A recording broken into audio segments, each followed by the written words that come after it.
родственники.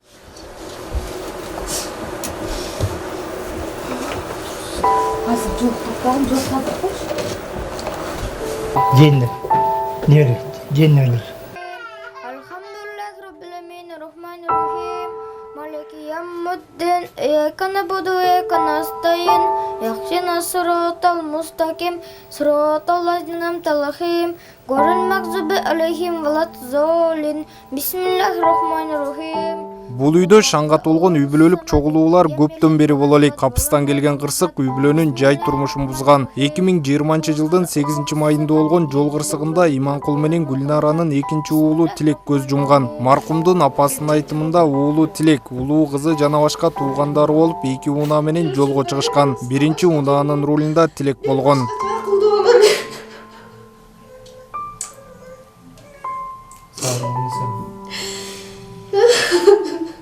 Жана ушу сүзүшкөн жерге жеткенде онда 2 метр машинени алыс токтотуп коюп, жоодар чуркап барды дагы кайра келип эле машинени айдап, "Мама, түшпө" деди.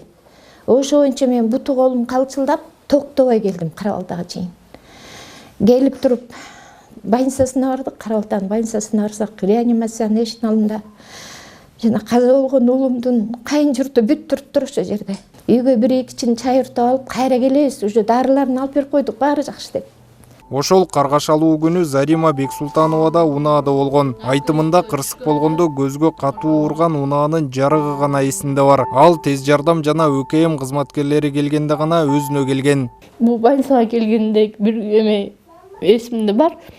Бир жестем. Дайыма эсиңе кел, өзүңдү карма деп аткан.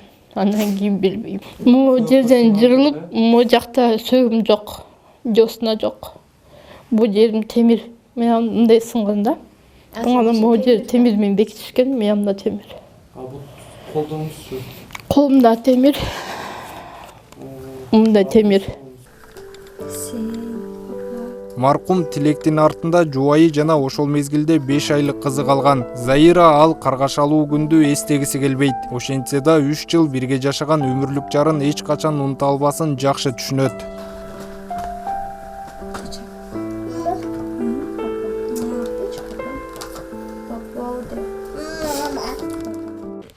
Эчтекеден эмем жок эле, жашынакай эле коштошуп кеткен.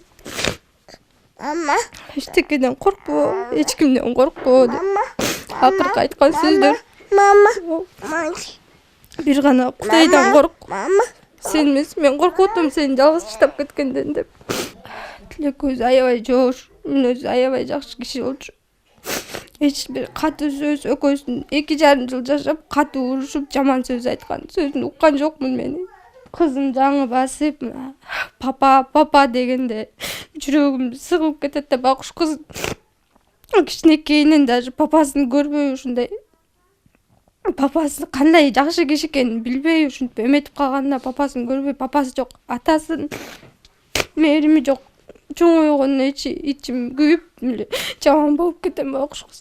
Жол кырсыгы болгон күндөн туура 11 ай өттү. Ошентсе да аварияга себепкер болгон Николай Тюрин күнөөсүн моюндаган эмес. Кагылышуу болгондо Николайдын канында 0,75 промилле этил спирти болгонун соттук медициналык экспертиза аныктаган. Айтылгандарды телефонго тартылган бул кадрлар тастыктап турат. Переживаю за них больше, чем ты.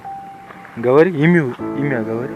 Меня Коля зовут. Экспертизанын жыйынтыгы боюнча кырсык эртең мененки саат 8:30да болгон. Арал Төбө башы унаа жолунда чыгыштан батышты көздөй бара жаткан унаанын рулунда Николай Тюрин болгон. Ал унааны башкара албай каршы тилкеге чыгып, Тилектин башкаруусундагы машинанын сол капталын сүзгөн.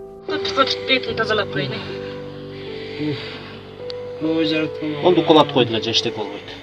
Бүгүнкү күндө Николай Тюрин Бишкек шаарындагы номер 1 тергөө абагында. 15 мартта биздин чыгармачыл топ бул иш боюнча Жайыл райондук сотундагы 1 соттук процесске барган. Бирок прокуратура бул убакыт аралыгында Тюринге карата айыптуу актын бере албагандыгына байланыштуу процесс жылдырылды. Маркумдун үй бүлөсү мындай көрүнүшкө нааразы болууда. Давайте не будем затягивать судебное заседание, хорошо? Не будем. Не надо откладывать. Айыпталып жаткан тараптын жактоочусу бул иш боюнча комментарий берүүдөн баш тартты. Адвокатқа да бере алмайсыз ба тапсырышты? Мен ишке жаңылмын. Ишке кирсеңиз ошону жекше таныштырыңыз. Айта албайм. Ешкіге айта албайсыз ба? Биринчи жолу процесс болчу. Биринчи жолу. Ал эми жабырлануучулардын укугун коргогон жактоочу буларды билдирди. Азыр соттук процесс башталганда көрсөтмөсүн толугу менен өзгөртүп мен сол болчумун. Хотя медицинский заключение экспертиза бар, кызы мас болгон доктор азыр болсо мойнуна албай жатат. Мен сол болчум, тигил тараптыкы. Бул ДТПдин негизинен бир бала кайтыш болду, 4 адам жаракат алган. Кырсыкка күнөөкөр болгон Николай Тюрин өз жазасын алабы? Азырынча белгисиз дейт жабырлануучу тарап. Кандай болгон күндө да каза болгон 27 жаштагы Тилек Иманкул уулунун артында жубайы жана кичинекей кызы калды. СТВ телеканалы окуянын өнүгүшүнө байкоо салып турмакчы.